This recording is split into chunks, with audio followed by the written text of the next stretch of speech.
Stop using normal ice cubes. They dilute your drink and do not last very long. Instead, use the stainless steel ice cubes. They last a very long time and do not change the taste of your drink. ಸಖತ್ತಾಗಿದೆ. Get them in the ಕಸ್ಬಿಡೋಣ.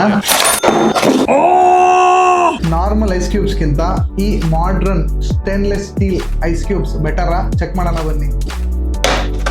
3 hours later. ತಗೊಂಬಂದಿದ್ರಿ, ಇದು room temperature. ಸದ್ಯಕ್ಕೆ room temperature ನಮ್ಮದು ಒಂದು 25 degrees ಇದೆ. ಕಾಣಿಸ್ತಾ ಇದೆಯಾ? 25 degrees. ಇದರಲ್ಲೂ ಅಷ್ಟೇ 25-26 ರೂಮ್ ಟೆಂಪ್ರೇಚರಲ್ಲಿದೆ. ಇವಾಗ ಇದನ್ನು ಕೋಲ್ಡ್ ಮಾಡಬೇಕು ಅಂದರೆ ನಾವು ಇದರಲ್ಲಿ ಐಸ್ ಕ್ಯೂಬ್ಸ್ ಹಾಕೋಣ. ಸ್ಪ್ಯಾಚುಲಲ್ಲಿ ನಾವು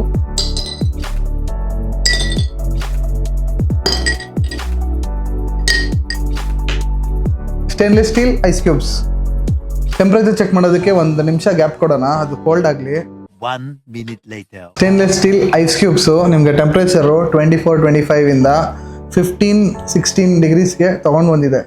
ಏನು ಅಡ್ವಾಂಟೇಜ್ ಅಂದರೆ ನಿಮಗೆ ಜ್ಯೂಸ್ ಕುಡಿದ್ರೆ ಜ್ಯೂಸ್ ಮಾತ್ರ ಕುಡಿತೀರಾ, ಅದು ತಣ್ಣಗಾಗಿ ನೀರು ಮಿಕ್ಸ್ ಆಗಿ ಫ್ಲೇವರ್ ಏನೂ ಹೋಗಲ್ಲ.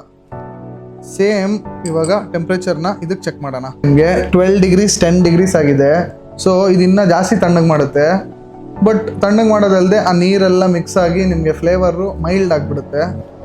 ಇದರಲ್ಲಿ ನಿಮಗೆ ಮೈಲ್ಡ್ ಆಗಲ್ಲ, ಅಷ್ಟೇ ಸ್ಟ್ರಾಂಗ್ ಆಗಿರುತ್ತೆ. ಬೇರೆ ಬೇರೆ ಡ್ರಿಂಕ್ಗೂ ನೀವು ಯೂಸ್ ಮಾಡ್ಕೊಬೋದು. ಯಾವ ಡ್ರಿಂಕ್ ಅಂತ ನಿಮಗೆ ಗೊತ್ತು. ಈ ಪ್ರಾಡಕ್ಟ್ ನೀವೇನಾದ್ರು ಪರ್ಚೇಸ್ ಮಾಡಬೇಕಂದ್ರೆ ಲಿಂಕ್ ಬಯೋಲಿದೆ, ಇಲ್ಲ ಅಂದರೆ ಐಸ್ ಕ್ಯೂಬ್ಸ್ ಅಂತ ಕಮೆಂಟ್ ಹಾಕಿ, ನಾನೇ ನಿಮಗೆ ಲಿಂಕ್ ಶೇರ್ ಮಾಡ್ತೀನಿ.